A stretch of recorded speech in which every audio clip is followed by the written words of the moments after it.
Sudah ya. Assalamualaikum warahmatullahi wabarakatuh.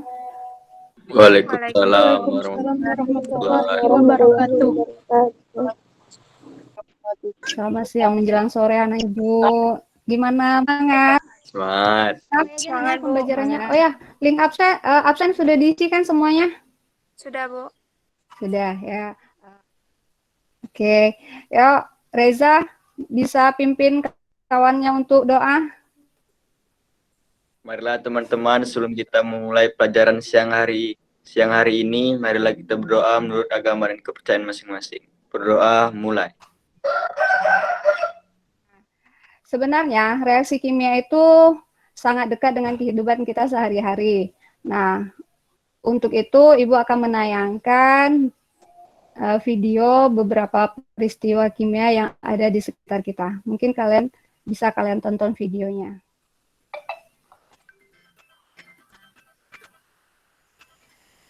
Video yang pertama ini peristiwa pembusukan buah apel.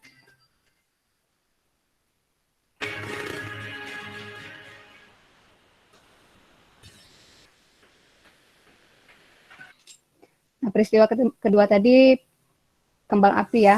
Ini peristiwa ya.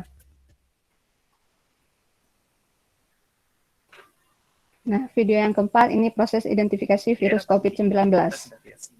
Istilah PCR atau untuk setiap kali sampel diperiksa biasanya siklus denaturasi dari jumlah sampel asal.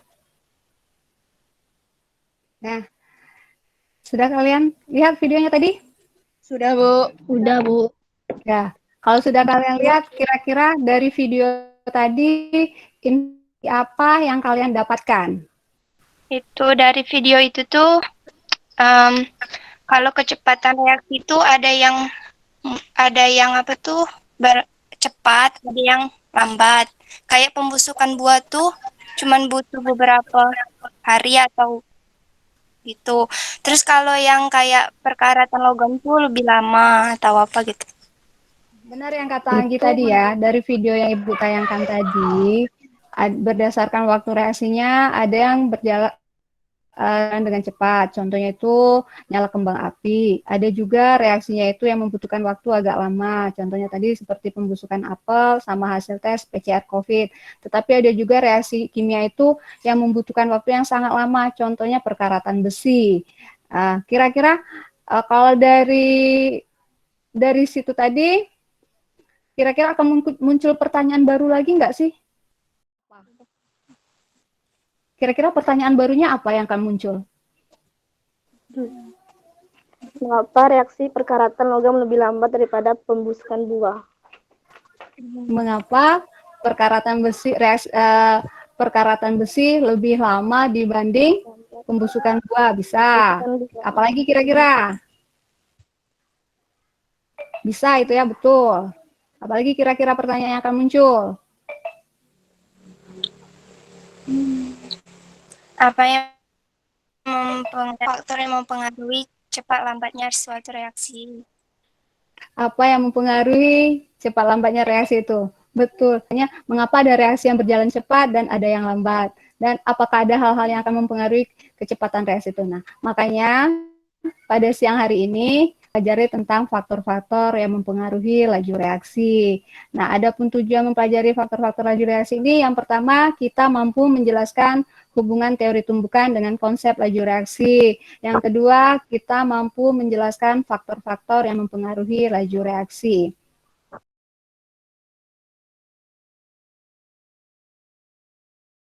Dari video yang Ibu tayangkan tadi, ada yang bisa menyimpulkan nggak kira-kira apa sih pengertian dari laju reaksi atau dihubungkan dengan pengertian konsentrasi larutan tadi?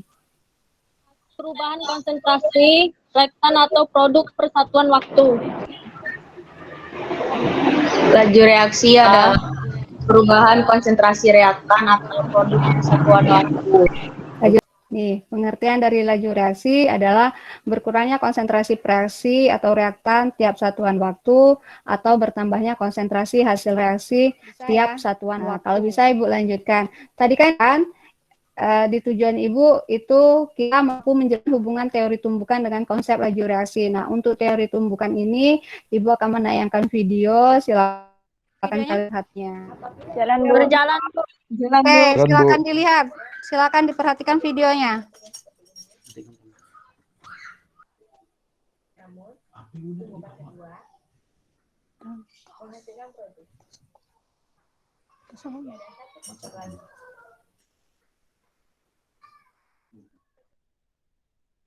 Bu. Sudah. Nah, seperti yang kata Ibu tadi.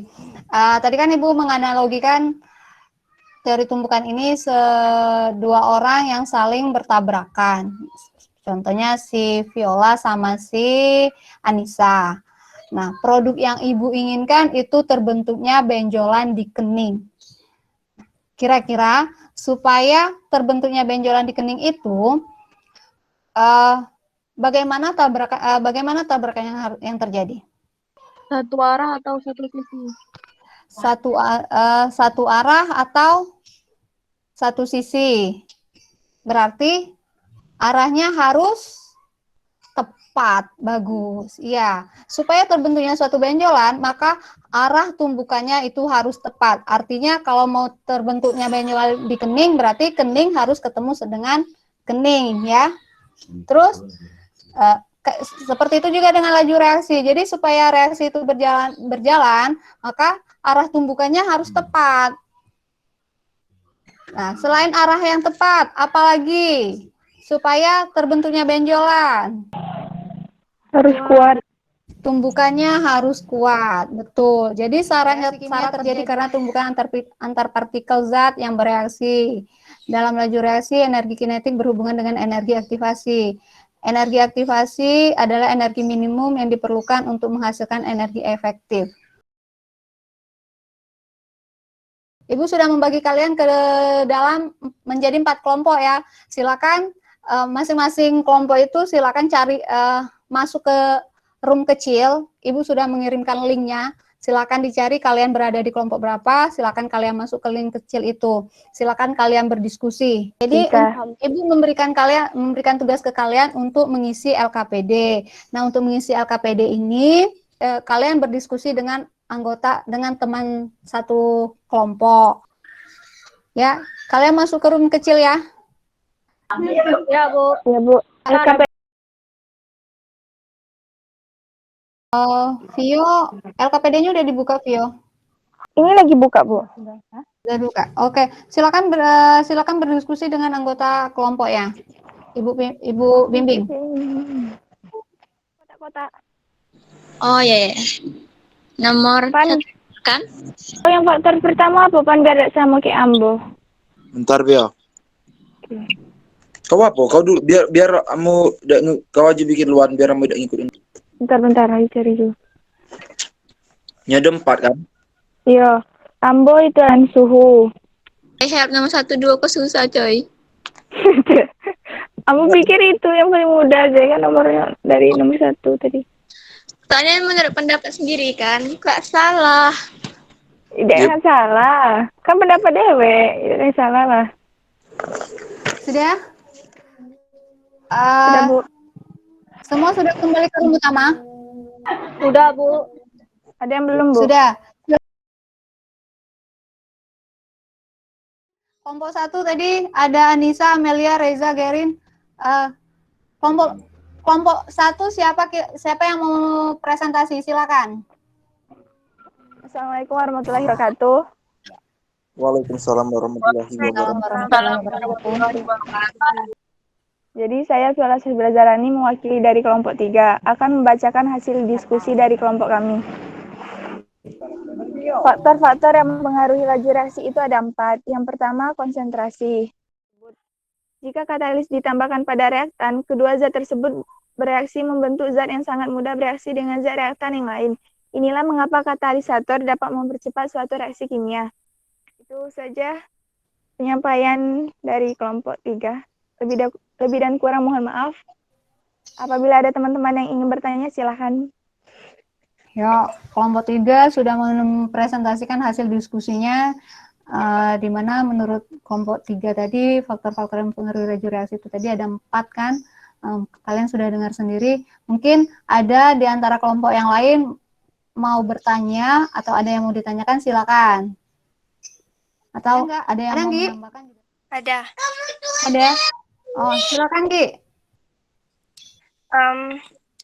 Saya Angginul Alsa Fitri izin bertanya kepada kelompok 3.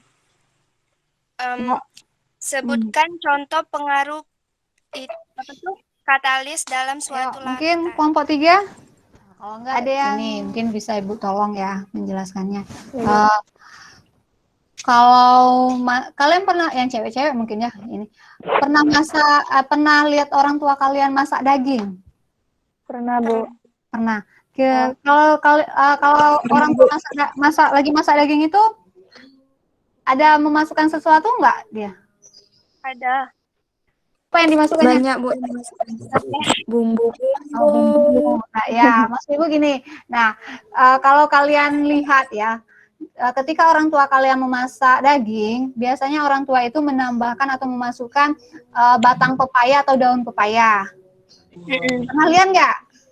Pernah, Bu. Pernah. Nah, tujuannya supaya apa coba dimasukkan daun pepaya atau batang pepaya itu? Biar dagingnya empuk. Nah, itu. Nah, di dalam daun pepaya atau batang pepaya itu kan ada enzim. Nah, enzim papain namanya. Nah, enzim papain itulah yang mempercepat atau membantu mempercepat pelunakan daging tadi. Nah, enzim papain itulah yang berfungsi sebagai katalis. Bisa ditangkap? Bisa, Bu. Nah, bisa ya. Nah, mungkin sebagai perbandingan mungkin kelompok Anggi bisa mempresentasikan atau membacakan hasil diskusi kelompoknya. Bisa, Bu. Fani yang nyampaikan. Oke, silakan Fani. Ya, Bu. Assalamualaikum warahmatullahi wabarakatuh.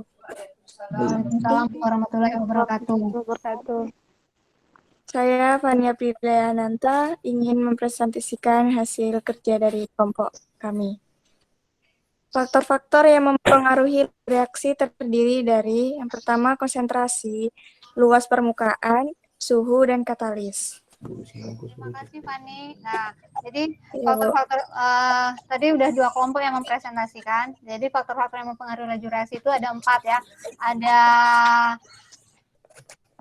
ini untuk memperkuat dari pendapat-pendapat kawan kalian tadi, silakan kalian perhatikan ini. Jalan ya videonya. Di video kali ini Jalan. Oke, silakan. faktor-faktor yang mempengaruhi energi minimal itu dapat terjadinya reaksi. Ya, itu penjelasan untuk memperkuat pendapat-pendapat kawan kalian tadi ya. Nah,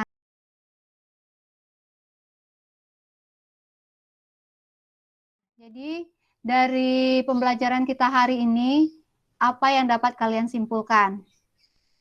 Faktor-faktor yang mempengaruhi laju reaksi. Iya, faktor-faktor yang mempengaruhi laju reaksi. Ada berapa faktor yang mempengaruhi laju reaksi? Ada 4. Ada 4. Yang pertama, konsentrasi. suhu. Semakin tinggi suhu, semakin cepat terjadinya reaksi. Semakin tinggi suhu, semakin cepat laju reaksi. Yang terakhir apa faktornya? Katalis. Nih ya kesimpulannya. Nah, kita kan udah belajar, sudah mempelajari tentang faktor-faktor yang mempengaruhi laju reaksi. Supaya kalian lebih memahami materi ini, Ibu sudah mengirimkan link soal di Google Classroom. Silakan kalian kerjakan soal-soal itu. Nah, Ibu tunggu batas pengerjaannya sampai jam 9 malam ini.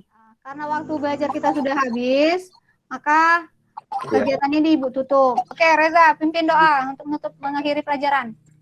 Untuk mengakhiri pelajaran kita pada sore hari ini, marilah kita berdoa menurut agama dan kepercayaan kita masing-masing. Berdoa mulai. Terima kasih sudah berpartisipasi di kegiatan belajar sore hari ini. Lebih dan kurang Ibu mohon maaf. Wabillahi taufiq wal hidayah. Wassalamualaikum warahmatullahi wabarakatuh.